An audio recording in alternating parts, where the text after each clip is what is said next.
RMC jusqu'à 16h.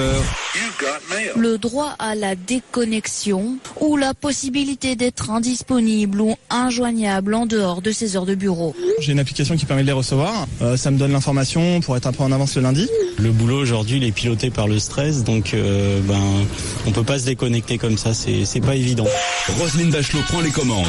Il y a une chose fondamentale qui va jouer, ce qu'on appelle le mimétisme hiérarchique, c'est-à-dire si le chef n'envoie pas de message, les autres n'enverront pas de message. Si le chef envoie des messages, il oblige toute la hiérarchie à lui répondre. De 15h à 16h dans 100% Bachelot.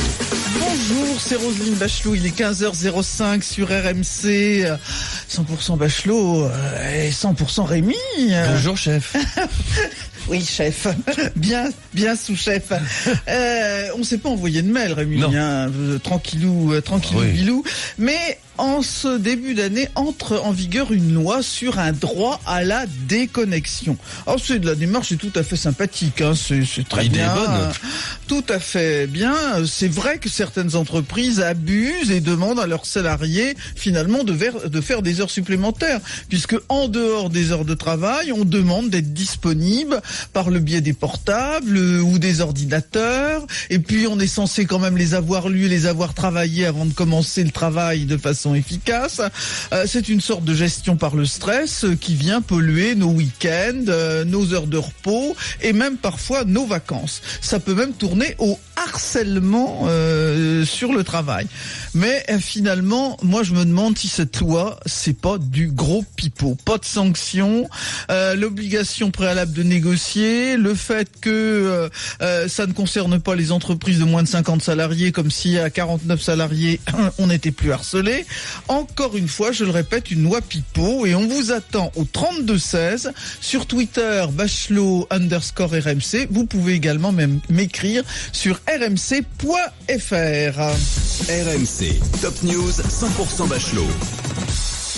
Le top news des autres sujets d'actualité qui te font réagir. Roselyne, permis de tuer, selon le livre Erreur fatale que vient d'écrire le journaliste Vincent Nouzil. Durant son quinquennat, François Hollande aurait donné son feu vert à une quarantaine d'assassinats ciblés contre des terroristes au Sahel ou en Syrie. On le savait déjà puisqu'il l'avait dit à Davet et l'homme dans le fameux livre. Un président ne devrait pas dire ça. On connaissait pas le chiffre. Oui, voilà. On connaissait pas le chiffre. On l'a sans doute maintenant. Mais enfin, écoute, on va pas jouer les rosières. Quand on est en guerre, ça c'est toujours fait. Le problème dans notre société actuelle, c'est que on le sait. Et que le président de la République le dit, la guerre c'est une chose sale qu'il faut mener salement et que on voit pas trop bien adresser une commission rogatoire à un chef djihadiste à Raqqa, hein, on va lui dire toc toc, bonjour monsieur, ce sont les services français, on vient vous dire que voilà, on va faire un procès contre vous. Bon, d'accord. Le gouvernement lance la carte d'identification professionnelle dans le secteur du BTP destinée à lutter contre le travail illégal sur les chantiers. Ce dispositif devrait devenir obligatoire d'ici le mois de juin prochain. Très très bonne mesure. Hein. Le patron fraudeur aura 2000 € d'amende en cas de non-présentation de la carte par le salarié. C'est un secteur, le bâtiment, dans lequel le travail illégal est tout à fait installé et de façon très sensible. Et c'est beaucoup plus efficace comme démarche de s'attaquer sur le plan européen à la fameuse directive sur le détachement des travailleurs salariés. Et puis des oursons et des petits lapins en peluche 100% made in France, mais avec des museaux en cuir d'agneau ou en peau de crocodile. Une marque française qui fabrique des peluches en fourrure véritable se trouve sur le feu des critiques. 2 pétitions demandent que cette entreprise cesse ses activités. Alors, moi ce qui m'a plus choqué, c'est les peluches, les nounours à 1800 € en vison. Là, il faut quand même avoir les moyens pour s'offrir un nounours à 1800 €. Et la cause animale est une cause qui mérite d'être défendue et on a reçu ici un certain nombre de militants de cette cause et je partage beaucoup de leurs combats. Mais vraiment, les insultes, les destructions, les menaces de mort des militants de la cause animale, ça, c'est tout à fait inadmissible. D'accord, pas d'accord. Vous nous appelez au 32-16, c'est le même numéro, le 32-16, pour nous parler d'un autre sujet. Et pour m'engueuler. Et pour engueuler Roselyne. RMC, 15h-16h, 100% Bachelot. Ne pas avoir à consulter ni à répondre à ses messages professionnels en dehors de son temps de travail. Le droit à la déconnexion est entré en vigueur cette semaine. La loi de travail oblige depuis le 1er janvier les entreprises de plus de 50 salariés à ouvrir des négociations sur la question. Des négociations, d'accord, mais attention, le texte ne prévoit aucune obligation d'accord, ni aucun délai pour négocier.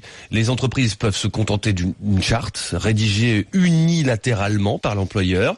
Et si un salarié estime que sa hiérarchie abuse, eh bien, il devra saisir les prud'hommes en apportant la preuve que son temps de repos n'a pas été suffisant. Pour beaucoup, cette nouvelle mesure ne règle rien. Pourtant, il y a un vrai besoin dans le domaine. D'après une étude réalisée par le cabinet Eleas, 6 actifs sur 10 réclament une régulation sur la déconnexion. Un tiers des actifs utilisent chaque jour leur outil numérique pro en dehors de leur temps de travail et 3 cadres sur 10 ne se déconnectent jamais. Et oui, c'est un véritable problème de droit du travail, de harcèlement au travail.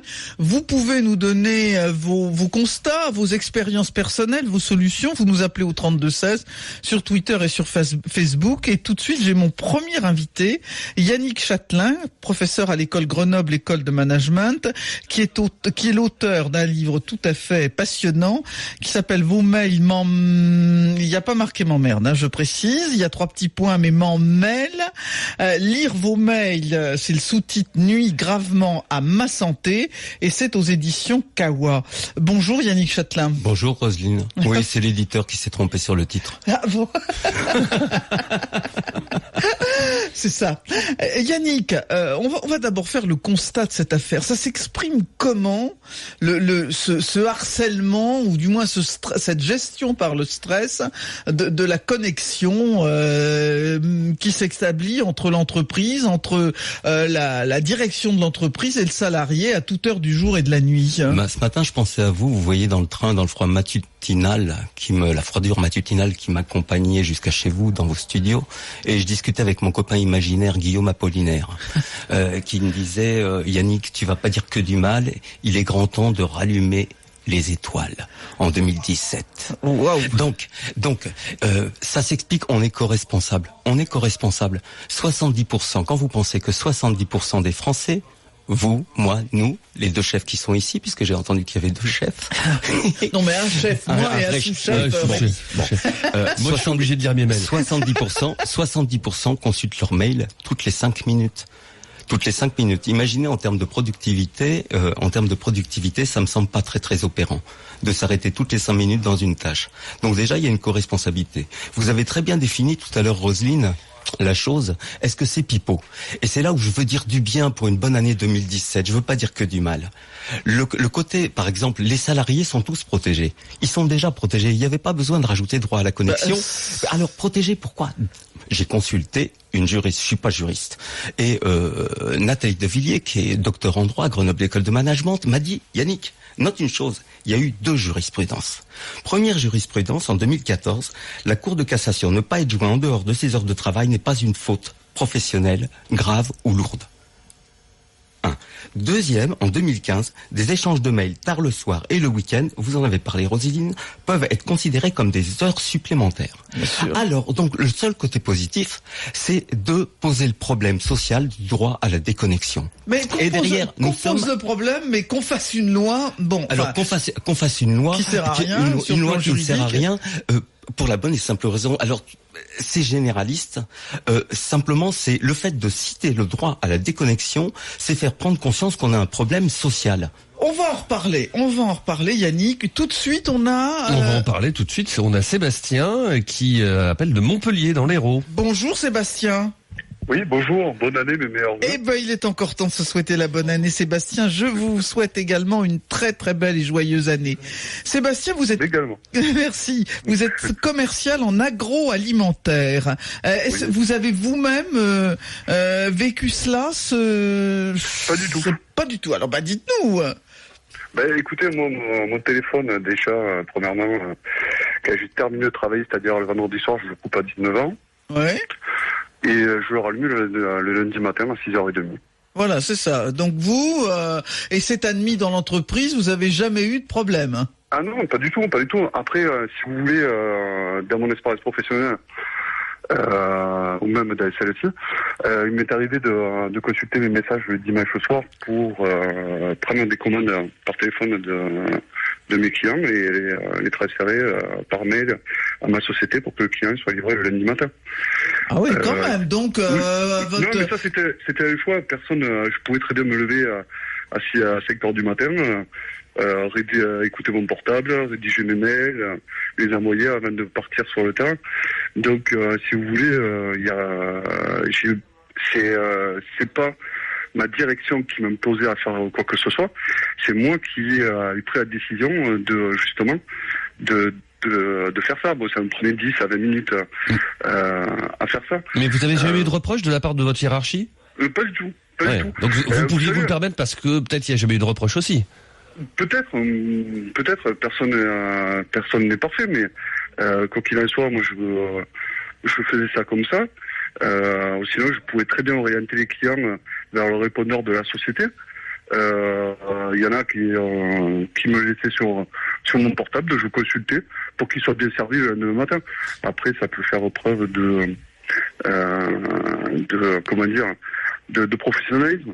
Il m'arrivait même le samedi matin de laisser mon portable allumé parce que j'avais des livraisons qui étaient faites par le transporteur pour voir s'il n'y avait pas de problème avec le client pour essayer de rebondir si jamais j'avais un souci. Je comprends bien, Sébastien, que vous avez une démarche positive. Et Yannick, c'est peut-être ça le piège, justement. C'est que quelquefois, on ne demande rien aux salariés, mais que la connexion, ça lui permet d'être plus performant et d'étaler, d'en faire encore plus. Alors, ça lui permet d'en faire encore plus, mais... Attendez, on va revenir vers vous, Sébastien. Ce qui est très intéressant dans ce que dit Sébastien, c'est qu'il exerce simplement ce que Locke disait, c'est le droit à la résistance, et d'ailleurs le droit, lui, d'utiliser les outils à bon escient de façon raisonnable et raisonnée. Et comme vous le faisiez remarquer fort justement, l'exemple vient du haut. Et parfois, le haut touche le fond. C'est-à-dire qu'au bout d'un moment, dans une société qui est en situation de crise, vous avez besoin de paraître et d'exister. Donc de vous faire exister au travers des mails, d'une surenchère de mails pour dire je suis présent dans l'entreprise, j'existe. C'est genre perdu de vue.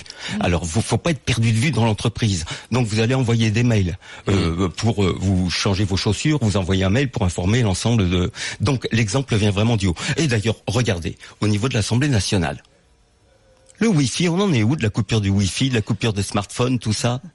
Oui.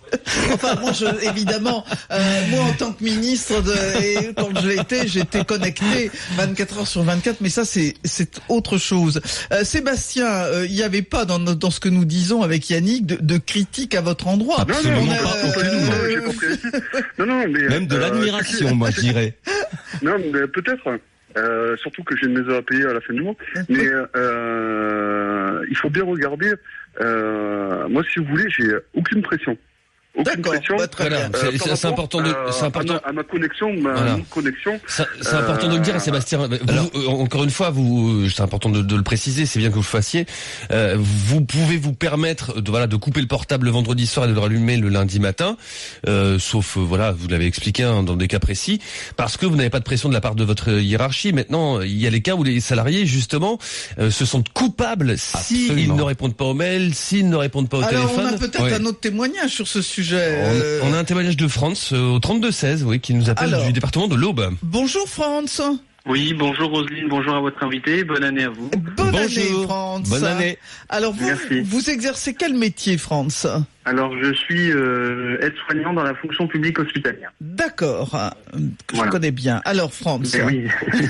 Donc écoutez, votre invité là, ça tombe très bien, je vais rebondir là-dessus. Il parlait de cette culpabilité en fait lorsqu'on ne répond pas ou lorsqu'on est pas présent en dehors de notre temps de travail. C'est un petit peu ce qui se passe, je parlais de l'endroit où je peux travailler et puis d'autres endroits que j'ai pu connaître même dans le privé, dans le domaine sanitaire, médico-social, où en fait on nous demande d'être joignable 24 heures sur 24 et 7 jours sur 7 en donnant nos numéros de téléphone personnels afin de pallier aux arrêts maladie, aux accidents de travail. Oui, d'être appelé en urgence s'il y a tout à coup une surcharge.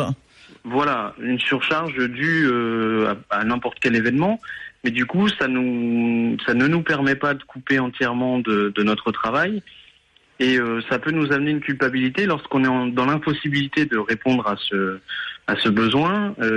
On culpabilise parce qu'on se dit qu'on a laissé nos collègues et les patients dans une situation pas forcément confortable. Est-ce que dans le métier que vous exercez, dans l'établissement où vous travaillez, ces appels sont très fréquents, ou est-ce que c'est plutôt un stress continu avec parfois des appels qui ne se réalisent pas?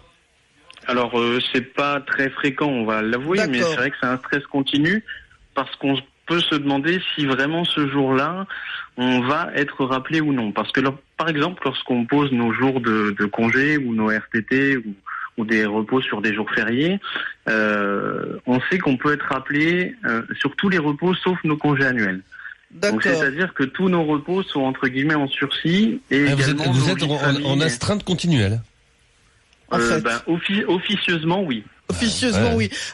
C'est important ce qu'il dit Yannick Franz. C'est-à-dire qu'il n'y a pas seulement le stress d'être appelé, il y a le stress de pouvoir être appelé. Le stress de pouvoir être appelé. Et je pense, excusez-moi, c'est que on soulève un autre problème. C'est est-ce que finalement ce stress-là n'est pas dû aussi à un temps de travail qui n'est pas adapté à certains milieux professionnels? Oui, alors Yannick. Et là, on revient sur la notion de secteur d'activité dans lequel on travaille, et donc le fait que qu'il n'y ait pas de sanctions par rapport à cette nouvelle loi, que c'est quand même assez ennuyeux. Quand on sait qu'en Allemagne, par exemple, ils n'ont pas et je crois que ça rejoint peut-être un peu la problématique que vous soulevez, ils n'ont pas de législation à ce sujet-là. Non. Par contre, les entreprises, la France serait le seul pays où il y aurait une législation sur la déconnexion. Ah mais on est toujours très innovant au niveau des législateurs. Le législateur légifère, c'est son boulot, le jardinier jardine. Mais derrière, vous avez, par exemple, la société Volkswagen qui a décidé, par exemple, sur les smartphones professionnels, ceux qui ont des smartphones professionnels, déjà, il y a coupure à partir d'une certaine heure jusqu'au lendemain matin. Et ensuite, pendant les week-ends, il y a coupure donc des serveurs des smartphones. C'est pas la même chose de travailler chez Volkswagen et dans un établissement hospitalier. On est bien d'accord, mais quel que soit l'univers, j'imagine par exemple dans le milieu journalistique, il est difficile de se dire, tiens, pendant 15 jours, finalement, les dépêches de l'AFP, ça m'intéresse plus, ou je me coupe. Mais derrière, par contre, qu'il y ait cette tension permanente, cette attente permanente, au moins là, peut-être peut s'engager lors de ces négociations annuelles, une discussion, parce que rappelez-vous, le burn-out n'a pas été considéré, si je ne m'abuse, comme quelque chose de maladie professionnelle. Le mail n'est pas considéré comme un risque psychosocial. Ce qui est décrit, c'est un risque psychosocial. Merci Franz. Et nous avons... Oui, vous vouliez ajouter quelque chose, Franz? Oui, je voulais, juste, c'est vraiment spécifique, je pense, à chaque secteur d'activité, comme le disait votre invité. Et donc, c'est très compliqué de faire une loi de qualité, je pense, sur cette déconnexion-là. C'est pour ça que je vous rejoins. Effectivement, cette loi est un peu brouillonne, un peu une utopie. Merci Franz de cet avis documenté. Dominique qui nous appelle au 32-16 depuis le département du Rhône. C'est intéressant ce qu'il va nous dire parce qu'il va mettre en cause un petit peu les employés cette fois. Bonjour Dominique. Bonjour Roselyne, bonjour tout le monde. Bonne année.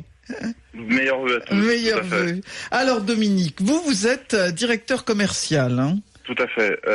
Alors je pense qu'il y a en effet des problèmes graves dans certaines entreprises liés à ça. Je suis d'accord pour le droit à la déconnexion si on est ennuyé. Je pense que c'est essentiellement une histoire d'habitude qu'on donne nous-mêmes à notre hiérarchie ou qu'on se donne à nous. Par contre, je voudrais bien savoir, à mon avis, ce sont ces mêmes personnes qui se plaignent de ce droit à la déconnexion, qui passent des heures sur Facebook, Le Bon Coin, Candy Crush, vente privée, qui préparent leur liste de courses sur Leclerc Drive pour les récupérer à la fin de la journée.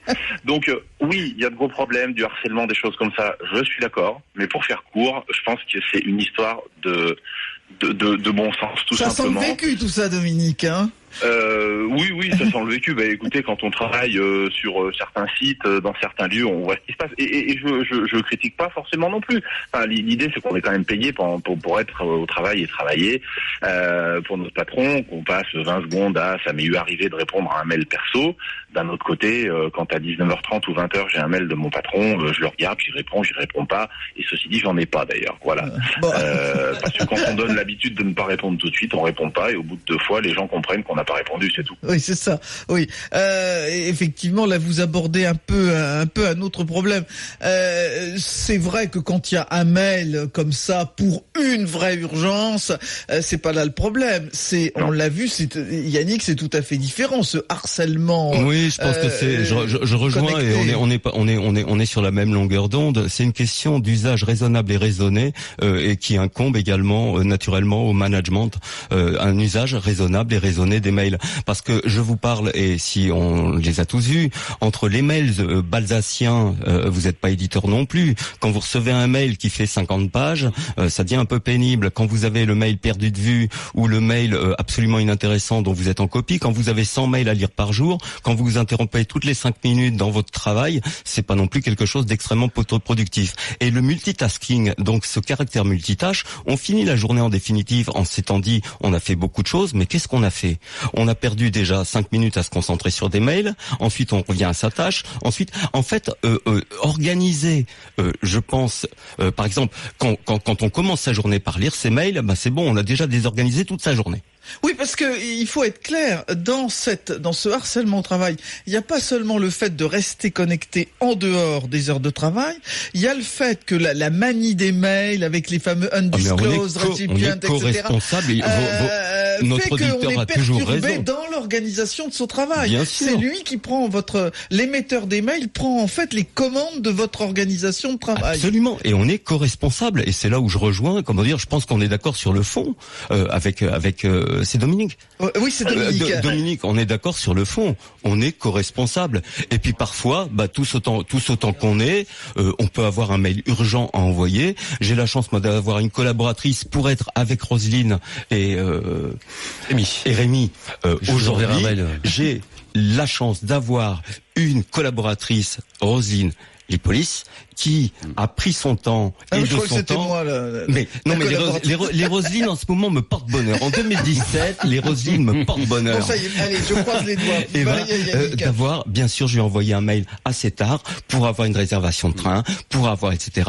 Et elle a fait tout le nécessaire. Et, voilà, mais parce qu'il y a une excellente entente dans cette équipe. Voilà. Et c'est dans cette excellente entente dans l'équipe, c'est vraiment une forme de management. J'ai toujours eu de bons managers et ça s'est toujours très bien passé. Et puis c'est la boîte de chocolat en fin d'année. On est bien d'accord. Dominique, la boîte de chocolat, vous allez la déguster pour cette très bonne année. Merci d'être intervenu au 32-16. Merci à vous, Dominique. On a fait le bilan de tout ça. On a vu que, comme le disait notre invité Yannick Châtelain, lire vos mails peut nuire gravement à votre santé. Maintenant, on va trouver des solutions à faire l'analyse de la loi aussi. Vous pouvez nous appeler au 32-16 et nous, on se retrouve tout de suite sur RMC. RMC jusqu'à 16h, 100% Bachelot. RMC jusqu'à 16h. Selon une étude, les 3/4 des cadres consultent leur mail professionnel pendant les vacances, mais aussi le soir et le week-end. Je consulte mes mails au quotidien. Ce soir, je vais forcément y jeter un œil. 1. Le travailleur a le droit de se déconnecter. 2. L'employeur doit mettre en place les outils pour pouvoir se déconnecter. Roselyne Bachelot prend les commandes. La France est le premier pays au monde à vouloir limiter les emails le week-end. Dans le même temps, la France a été le 52e pays au monde à interdire la fessée. Mais maintenant que les châtiments corporels sont interdits sur les enfants, je serai un patron français et j'éviterai d'envoyer un email le dimanche de peur de me prendre une fessée le lundi au bureau. De 15h à 16h, dans 100% Bachelot. Il est 15h30, vous êtes bien sur RMC. Une nouvelle loi, le droit à la déconnexion. Vous pensez que vous quittez votre boulot à 19h, il n'en est rien puisque vous restez connecté, que votre patron peut vous envoyer des mails, peut vous appeler sur votre smartphone et le dimanche soir, au lieu de regarder le film à la télé, vous lisez vos mails, vous organisez votre travail. Tout ça, c'est quoi ? Ce sont des heures supplémentaires non payées que vous effectuez au bénéfice de l'entreprise. Alors, on a vu que non seulement, évidemment, c'était en droit du travail quelque chose de tout à fait contestable, mais qu'en plus, ça pouvait être gravement nuisible à la santé. C'est d'ailleurs ce que soutient Yannick Châtelain dans un livre aux éditions Kawa, « Mes mails m'emmêlent » et le sous-titre « Lire vos mails nuit gravement à ma santé ». Alors, on a fait le bilan, Rémi, avec un certain nombre de nos auditeurs, Sébastien, Franz, qui certains disent « Moi, dans mon entreprise, ça se passe bien, parce qu'on a décidé que ça allait bien se passer ». passer. D'autres, comme France, qui travaillent dans le secteur hospitalier, nous ont dit finalement rester connectés, c'est un stress en continu, même si les appels ne sont pas fréquents. Alors maintenant, Yannick Châtelain, qu'est-ce qu'on fait? Parce que moi, là où je suis pas d'accord avec vous dans ce que vous avez dit tout à l'heure... Vous avez le droit d'avoir tort, Roselyne. J'ai le droit d'avoir tort. C'est vous avez dit ce qui est important. Oui, cette loi, elle sert à rien. Oui. Mais elle sert au moins à une prise de conscience. À une prise de conscience. Et ben moi, pour moi, la loi, c'est un outil juridique qui sert pas à une prise de conscience. La loi, si elle est utile, elle doit être efficace avec des outils qui permettent de la rendre opérationnelle. Et là, cette loi, elle est pas opérationnel et vous en convenez vous-même. Sur le principe, je vous rejoins, mais j'ai un problème. On a un problème.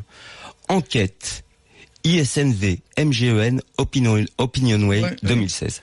4 Français sur 10 utilisent leur ordinateur, tablette ou smartphone le soir dans leur lit, Roselyne. 50% des Français dorment avec leur smartphone. Enfin, s'ils jouent à Candy Crush, c'est pas très grave. Ils font On est bien d'accord. Forcément, on est tenté aussi. C'est-à-dire qu'au bout d'un moment, bien sûr, je peux pas débarquer dans une entreprise en disant non, la boîte mail, non merci, j'en prendrai pas. Donc là, je suis un peu coincé.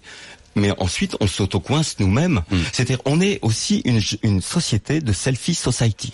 C'est-à-dire qu'on passe sa vie à se mettre en scène sur Facebook, sur Instagram. Là, par exemple, on va vite faire un selfie ensemble, de façon à ce que je puisse poster pour mes collaborateurs. Ce serait la moindre des choses. Non, mais ce que vous voulez dire, c'est qu'on ne quitte plus son smartphone, on ne quitte plus, mais est-ce qu'on n'est pas dans la même période? On se croit toujours en fin de civilisation. Mais au niveau d'Internet, Ray Tomlinson, paix à son âme. Ray Tomlinson a inventé le mail en 1971. Ray Tomlinson nous regarde du paradis depuis 1 an. Il travaillait pour la BBN à l'époque, qui développait ARPANET. Le lendemain, il a montré sa découverte à Jerry, son collègue. Jerry lui a dit, il a dit à Jerry, surtout, n'en parle à personne, on n'est pas censé travailler là-dessus. Je pense que Jerry a dû cafeter. Bon, alors en attendant, oui, bon, très bien Yannick. En attendant, on va prendre un invité. Aurélien qui nous appelle de Dijon, en Côte d'Or. Bonjour Aurélien. Au 32-16. Bonjour tout le monde. Bonjour. Bonne année connectée. Ouais, meilleurs vœux. Meilleurs vœux. À toute l'équipe. Merci pour toute l'équipe. Aurélien, alors vous êtes formateur dans la belle région de Bourgogne, 37 ans. Vous voyez comment les solutions, parce qu'il y a des problèmes. Il y a des problèmes dans la gestion du travail, il y a des problèmes de harcèlement au travail. Comment vous voyez les choses pour qu'on se sorte de ces questions? Déjà, dans un premier temps, je pense qu'on choisit aussi son travail. Donc, la personne qui est pompier ou infirmier, il sait dès le début qu'il aura peut-être à intervenir en urgence. Qu'il y a une astreinte au téléphone, oui. Voilà, déjà. Dans un deuxième temps, je pense que c'est tout simplement une question de responsabilisation des personnes. Je pense que cette loi, elle va dans le mauvais sens, parce qu'on interdit beaucoup de choses, mais on s'en remet jamais en cause personnellement. Et je voulais revenir effectivement sur ce que votre invité a dit tout à l'heure au téléphone, tous les gens qui vont sur Facebook sur leur lieu de travail, oui. Les gens qui commandent en ligne, voilà. Si on accepte de faire ça, on doit accepter de répondre à ces mails ou à ces SMS. Après, effectivement, si on reçoit toujours des mails et des SMS le soir et qu'on ne veut jamais y répondre, pourquoi pas? Après, je pense que quand on est dans les transports en commun, dans le train, ça engage à quoi de répondre à des mails ou à des SMS? Oui, à condition que vous ayez le réseau, oui, d'accord. Non mais, voilà. Moi, je pars du principe que cette loi, elle n'est pas bonne, parce que c'est toujours du côté du salarié, jamais du côté de l'entreprise. Et on va dire non, je veux pas répondre, non, je ne veux pas. Et après, par contre, sur le lieu de travail, on commande des petites chaussures sur Internet parce qu'il y a une promo et que la promo elle dure que 30 minutes, donc faut le faire maintenant, etc. Moi, je pense que la solution, c'est de responsabiliser les gens. Ceux qui veulent le faire le font. Ceux qui ne veulent pas le faire doivent aussi accepter sur 8 heures de travail, être 8 heures de travail effectif. Parce que quelqu'un qui est à l'usine, devant sa machine, mais il n'utilise pas Internet, il n'utilise pas son Facebook, il commande pas sur Internet, il gère sa machine. Aurélien, c'est mon avis. Mais vous êtes là au 32-16 pour donner votre avis, Aurélien. Yannick Châtelain, est-ce que c'est pas finalement un mal français de gestion des ressources humaines et des liens dans l'entreprise que au lieu d'en discuter, au lieu d'être dans un milieu du travail de responsabilité, on imagine qu'on va tout régler par la loi et on se retrouve après 20 ans avec un code du travail qui a quadruplé d'épaisseur. Moi personnellement, dans mon bureau, j'ai un fat boy. Un fat boy, vous savez, c'est les grands coussins. Ouais. Ça surprend beaucoup mes collaborateurs, mais quand je fais rien, je travaille, je réfléchis, je pense. Dans notre culture, non. C'est-à-dire si on n'est pas en train de faire quelque chose, de s'activer, de bouger, de faire de... Et qu'est-ce que je travaille vous arrêtez pas, Roselyne, mais depuis tout à l'heure, vous m'inquiétez. Et derrière, je rejoins je rejoins un petit peu ce que dit Aurélien. Il y a une question de on est aussi dans ce souci de l'immédiateté. C'est-à-dire que derrière, faut pas oublier une chose, qu'importe les mails. Mais il y a aussi une forme à avoir. C'est pas à la bonne franquette.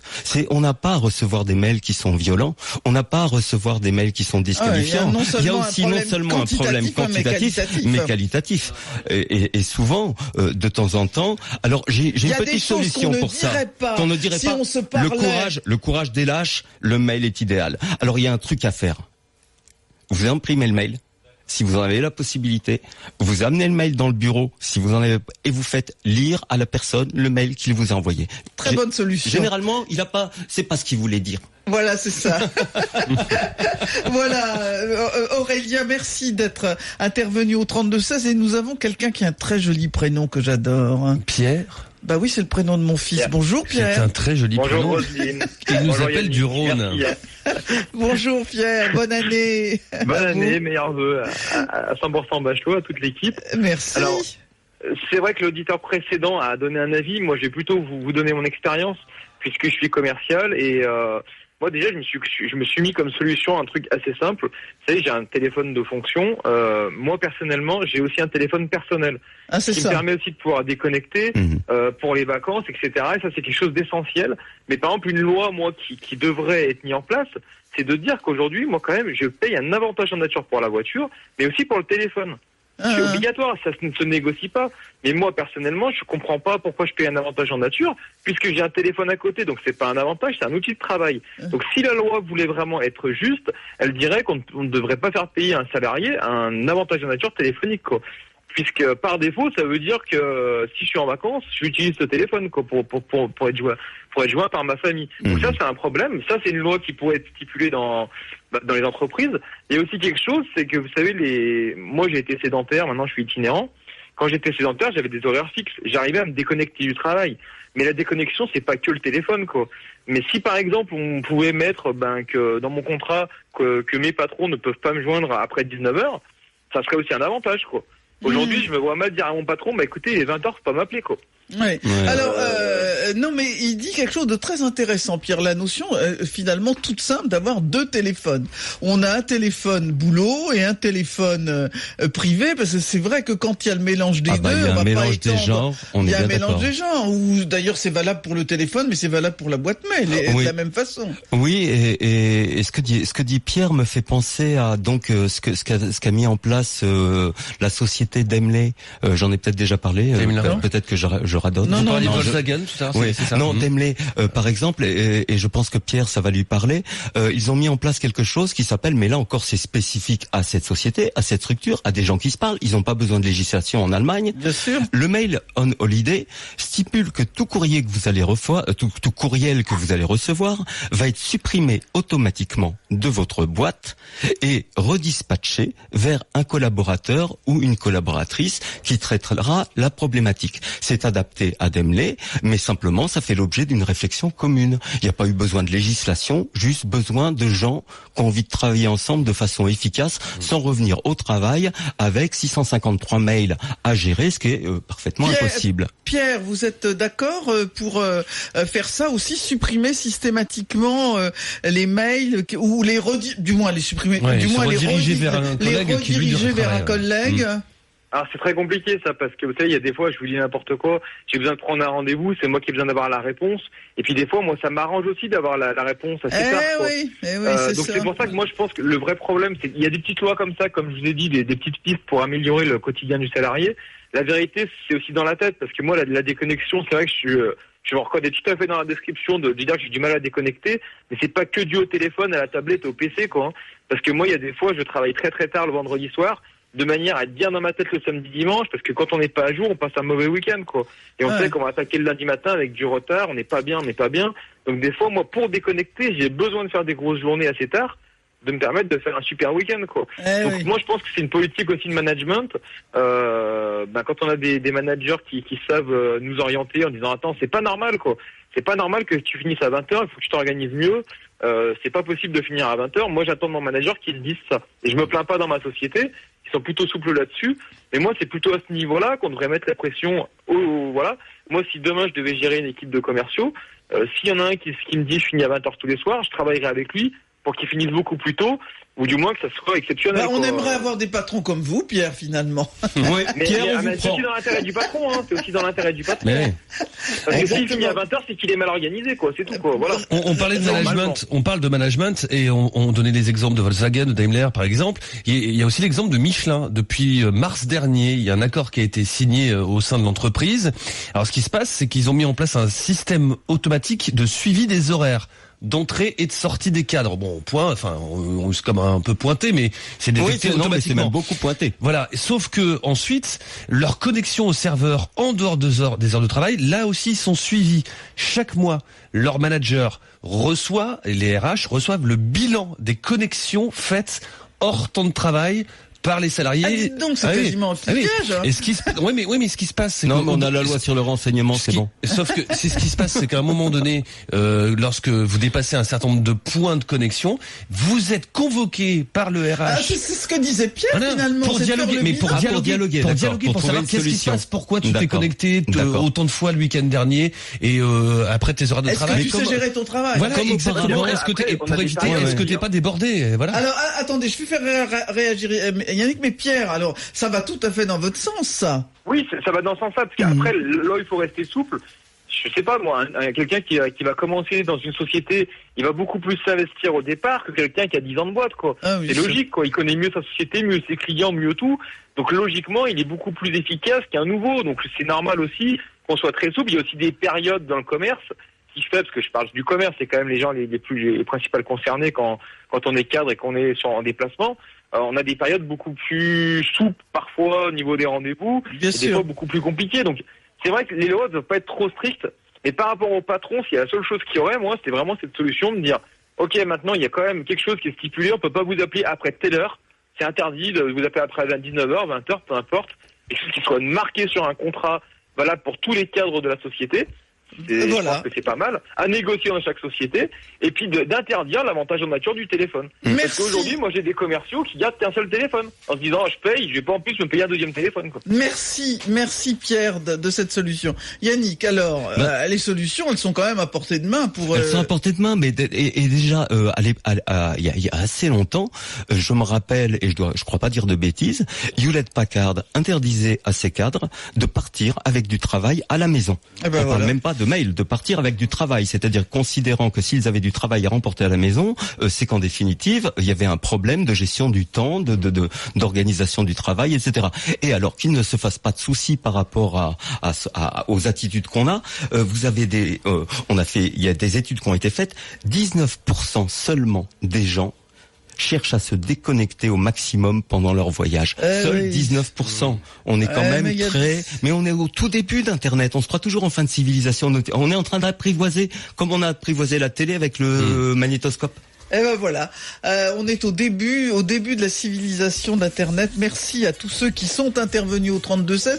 Merci à vous, Yannick Châtelain, de rappeler qu'il y a des solutions pour bien vivre en entreprise, même si parfois on n'est pas totalement déconnecté ça peut être un bon système à condition d'être bien géré, n'est-ce pas Rémi? Exactement, on va rester connecté tout de suite dans 100% Bachelot avec le top news, les sujets d'actualité qui te font réagir. François Hollande et les assassinats ciblés de terroristes au Sahel et en Syrie. Comment faire autrement quand on mène une guerre contre le djihad? Une carte d'identité professionnelle obligatoire sur les chantiers. Très bonne initiative. Et puis une pétition contre une société française qui fabrique des peluches en vraie fourrure animale. Eh bien, c'est pas très... Évidemment, on comprend le combat des militants de la cause animale, mais c'est pas une raison pour injurier, insulter ou menacer de mort. Hein. Pour réagir, vous nous appelez au 32-16. RMC 100% Bachelot. RMC Top News 100% Bachelot. Roselyne Bachelot. Il est 15h50 sur RMC, c'est l'heure du Top News avec 3 sujets. Les assassinats ciblés par François Hollande, les militants des droits de l'homme sont au créneau. Est-ce que vous comprenez leur indignation? La carte d'identité dans le BTP, un bon moyen pour combattre le travail au noir. Et les nounours en vraie fourrure, oui, est-ce que les militants de la cause animale ont raison de monter au créneau, certes, mais de menacer de mort ceux qui fabriquent ces nounours en vraie fourrure? C'est bien la question. Et nous avons tout de suite Jérôme, qui est artisan. Bonjour Jérôme, et je sens que vous allez nous parler de la carte d'identité dans le bâtiment.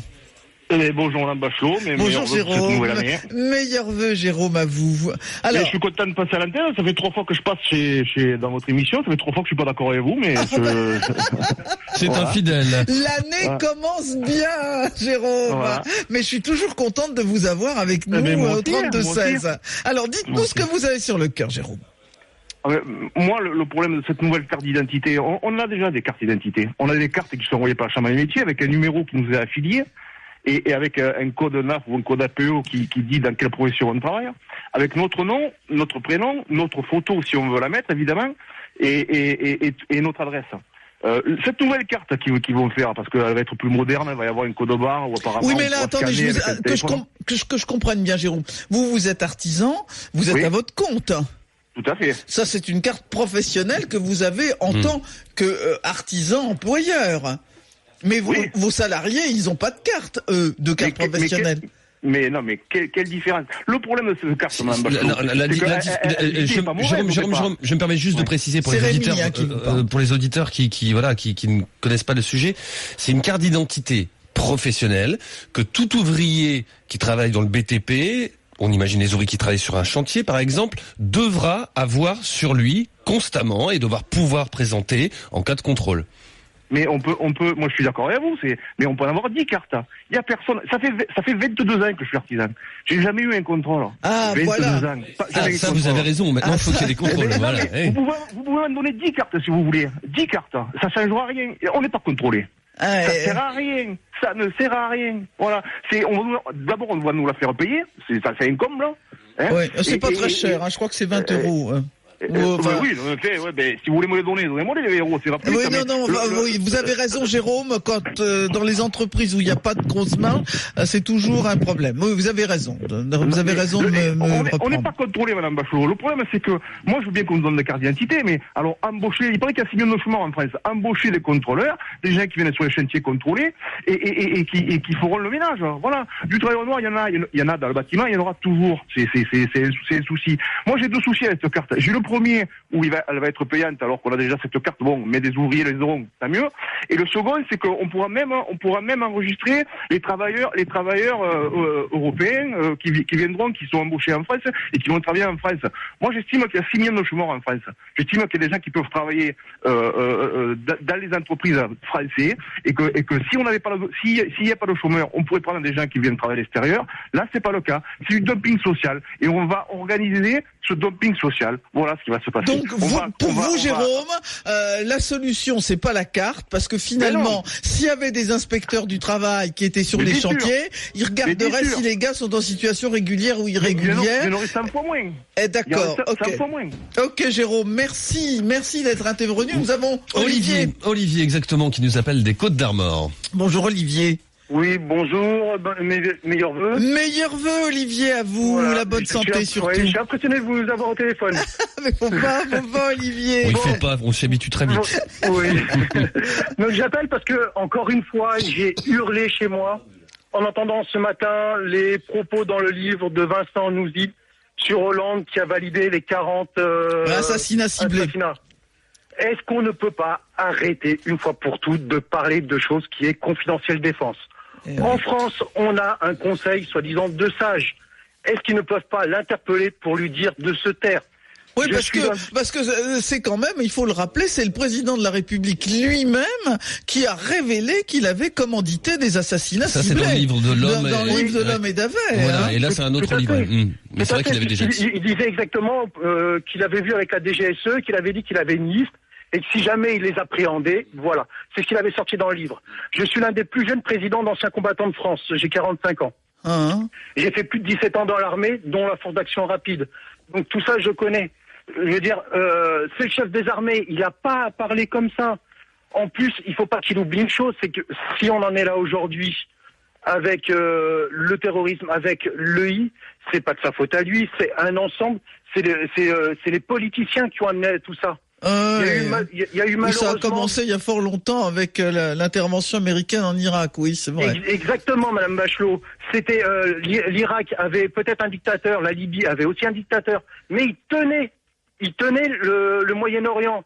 Aujourd'hui, on a voulu faire en sorte, soi-disant, qu'ils vivent à l'occidental, et on a ouvert la boîte de Pandore sans pouvoir la refermer correctement.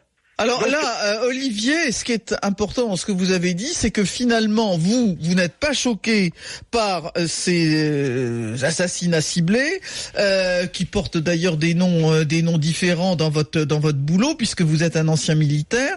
Mais ce que vous dites, c'est que le président de la République n'a pas à en parler. C'est quelque chose qui doit rester confidentiel.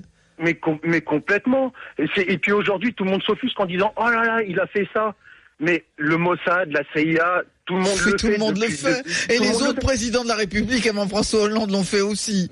Mais exactement. Je veux dire, nous, en France, on a la DGSE. En Israël, ils ont le Mossad. Aux États-Unis, ils ont la CIA.